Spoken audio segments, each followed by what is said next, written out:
Hey there, welcome to the Movie Review Mom YouTube channel. If this is the very first time you've been here, yay, you're finally here. I've been waiting for you. And if you are a returning subscriber, yay, thank you so much for coming back. I really appreciate your support. And as you already know, as a subscriber, my goal is to give you the heads up on filmmaking quality and content so that you can decide whether or not you want to spend time or money or both sometimes watching a particular film. So you could probably guess by my little outfit here, the movie I'm reviewing today is Kung Fu Panda 4. This sequel to the very popular animated franchise is now playing in theaters. It's rated PG, it's an hour and 34 minutes, and my overall movie review mom grade is probably hovering around a B to a B minus. So let me explain why. First, I'll explain why I'm wearing this little outfit. Well, you know why, because I'm talking about Kung Fu Panda. I've been to China many times for business. And one of the times I took my two youngest sons with me, and we all fell in love with China. So much so that one of those sons grew up, learned Mandarin, and ended up marrying a beautiful girl from Hong Kong. And now they have an adorable little boy.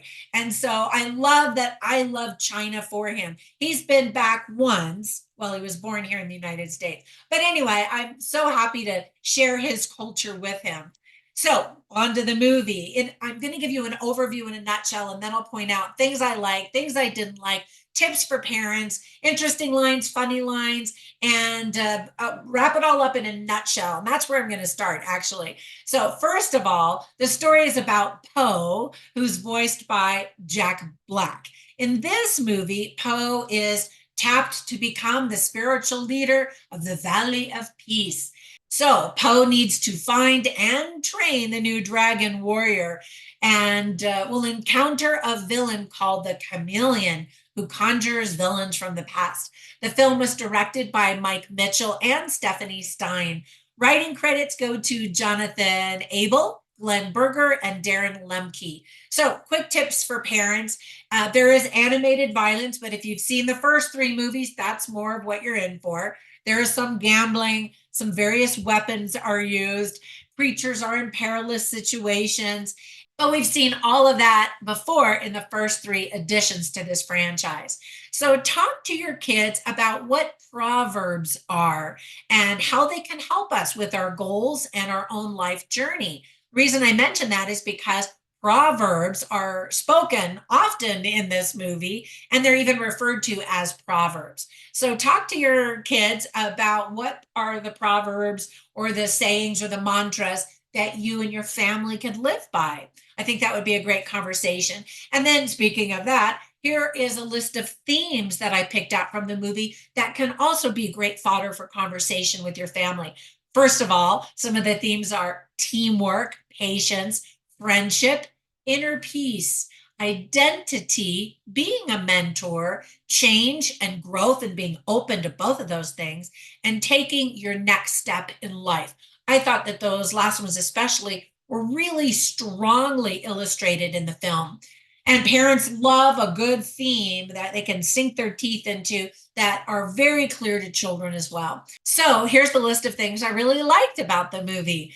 First of all, the fantastic voice talents include Jack Black, of course, Dustin Hoffman, of course, I've loved him for years, Viola Davis, Bryan Cranston, Ian McShane, right? Really great talent. Aquafina, James Hong. I actually got to meet him in person and took a picture with him.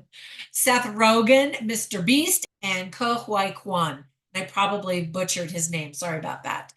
So there is a lot of adorable humor, both spoken and visual. And I always love that. And it's expected in a Kung Fu Panda movie for sure. The energy is very fast paced with tons of action, almost nonstop action. Several characters, as I mentioned, spout wise mantras throughout the film. So kids should easily be able to spot the positive messages of the movie. And in fact, before they watch this, ask them, say, you're going to hear characters say wise things. I'm going to ask you which ones you heard by the time you're done watching the movie. and then you can have a great conversation with them. The animation is very colorful and imaginative. There is a lot of discussion about being a spiritual leader and what that means. Again, another great conversation with your family. What does that look like? Is the father the spiritual leader of your home, or is the mother the spiritual leader, or however your family is made up? And what does that mean for you and look like?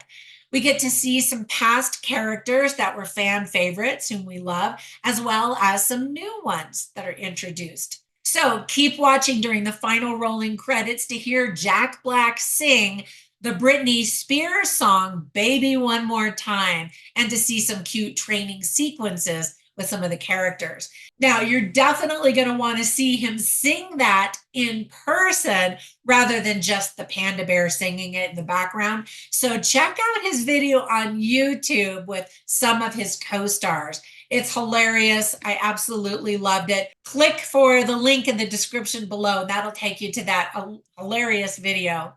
Now, onto the list of things that I didn't quite like or just thought could have been done better. For example, Awkwafina does a really great job, although she kind of plays the same character in animation that she also does in live action movies. It's kind of the same kind of character. And so that you just get more of that. I know a lot of people really like it. I like it. It's just getting a little bit tired. I'd love to see her do something different.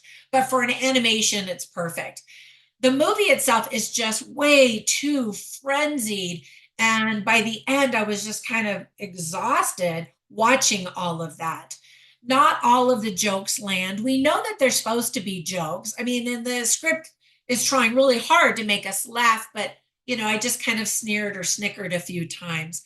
While the movie is cute, it's definitely not as good as the previous films in the franchise and kind of feels a little bit like a cash grab, which surprised me because we have waited several years for this sequel. And I thought, they're saving themselves for something really great. And so the kids are definitely going to get a kick out of it, I think, for the most part, especially younger kids. But I think that the adults who love the earlier movies in the franchise are going to be a little bit disappointed. All right, so whenever I watch movies, I take notes, and more specifically, I write down funny lines and interesting lines simply so I can share them with you so you can get a heads up on the script writing quality and the dialogue. So you can see all of them on my written review at moviereviewmom.com, but I'll share some of them with you right now. So in terms of the funny lines, I was waiting for Poe to say this, and he does several times. But the first time he says it just made me laugh and go, oh, okay, yeah. And that's when Poe walks up to some characters and says, where's the skadoosh? Right? Because he says skadoosh all the time. So in a conversation with Awkwafina's character, Jack Black, who plays Poe, the panda bear, says, I am the dragon warrior.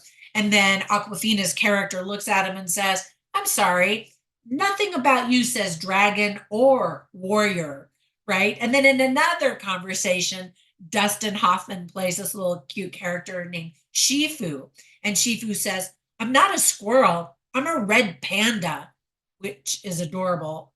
Red pandas are so cute. But anyway, again, Awkwafina's character says, she kind of looks at him and says, you know what? I love that for you.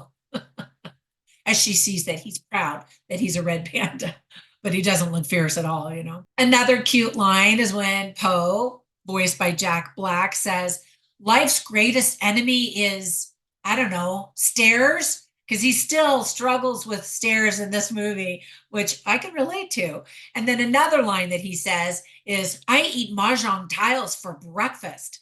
Now, if you don't know what mahjong tiles are, and young kids definitely won't know unless they're Chinese, is they're they kind of look like little domino squares, usually made out of, they're made out of a lot of different types of things. But anyway, they kind of look like dominoes.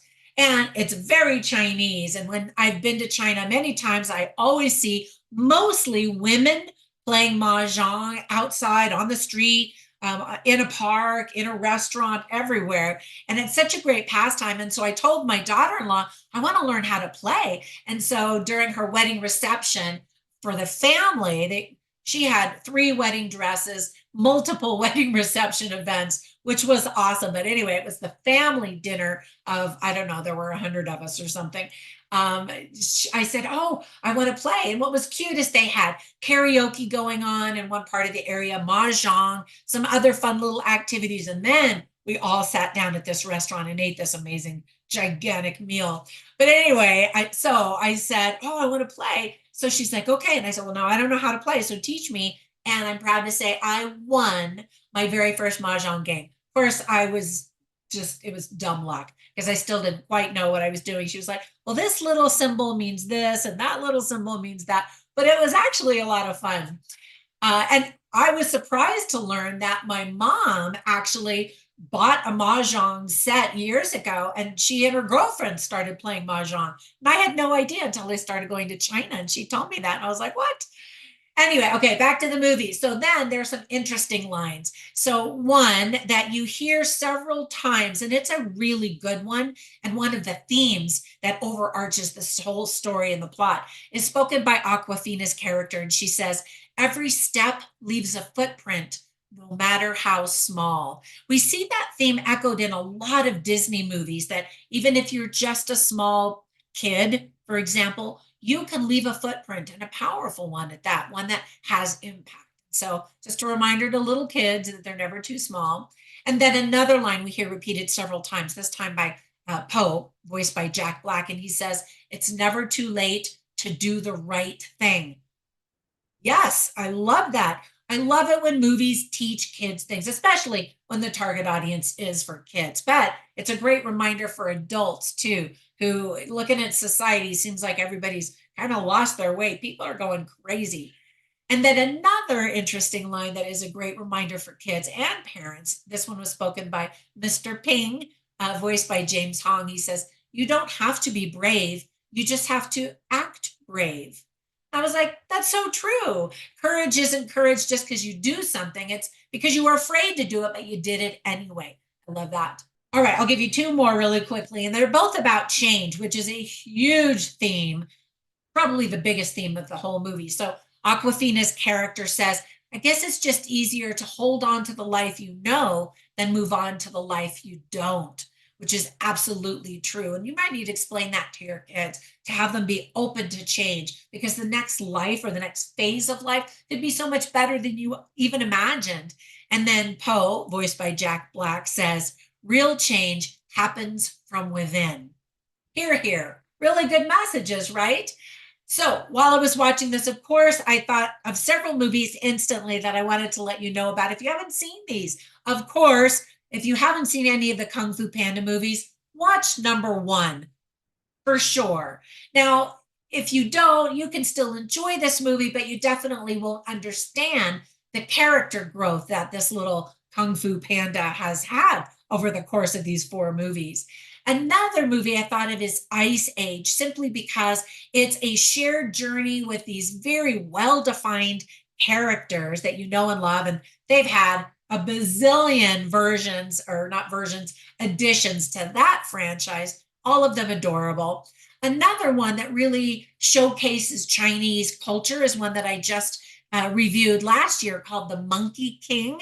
That's like a huge story in China. And I would go to various places and I'd see people dressed up like monkeys, or specifically this Monkey King. So it's kind of a very gentle introduction into that legend in China itself. And then another movie I thought of is also animal based, having adventures, friendships, teamwork, and that kind of thing. Also came out last year. I think it was last year. And it's called Chicken Hare and the Hamster of Darkness. Now, I'm almost guaranteed that that one flew under your radar. You probably didn't see that one. But I thought it was cute. Lots of adventure, lots of really cute, well-defined characters, and they're all animals. All right, that's it. Thanks for spending a few minutes with me. If my reviews are helpful, comment down below, give it a thumbs up, subscribe. You know the drill. Have a fantastic day. And you can also see in my links below where you can find me all over social media. Talk to you next time. Bye for now.